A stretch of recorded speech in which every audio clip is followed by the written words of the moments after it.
আবৃত্তি কৰিবলৈ লোৱা কবিতাৰ শিৰোনাম তোমাক ভাল পাওঁ বাবে। কথা সত্যজিৎ গগৈ, আবৃত্তি প্ৰীতি গগৈ। আকাশৰ উদাৰতাত এবুকু সপোনৰ দলিচাৰে বৰষুণজাক যেতিয়া নামি আহে, তেতিয়া তোমালৈ বৰকৈ মনত পৰে।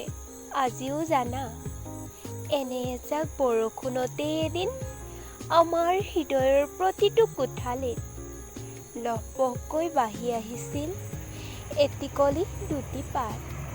আমি সেউজীয়া হৈ পৰিছিলোঁ, ভৰা অৰণ্যৰ দৰে। বৰষুণৰ টোপালবোৰৰ স্পৰ্শত তুমি চঞ্চল হৈ পৰিছিলা। সিক্ত হৈ পৰিছিল মোৰ সমস্ত সত্তা। তোমাৰ সেই চঞ্চলতাৰ ৰাগীত মোৰ সেমেকা হৃদয়ত ফুলি উঠিছিল থোপা থোপে অলেখ সপোনৰ খৰিকাজাই। তাৰ আমোলমোল গোন্ধত তুমি বাৰুকৈ মতলীয়া হৈছিলা, আৰু মই ভৰোণ হৈ পৰিছিলোঁ তুমি ভালপোৱা বৰষুণজাকত তিতি।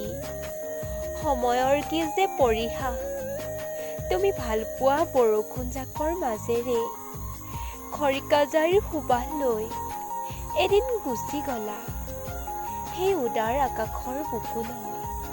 মোক শত যোজনাতীত দূৰত্বত নিসংগতাৰ মাজত ৰাখি।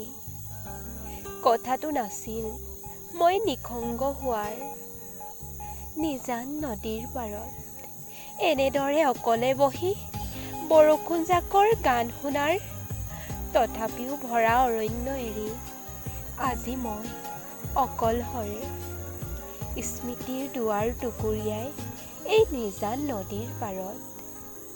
আজিও উদাৰ আকাশখনে যেতিয়া বৰষুণজাক নমাই আনে এবুকু সপোনৰ দলিচাৰে, তেতিয়া তোমালৈ বৰকৈ মনত পৰে।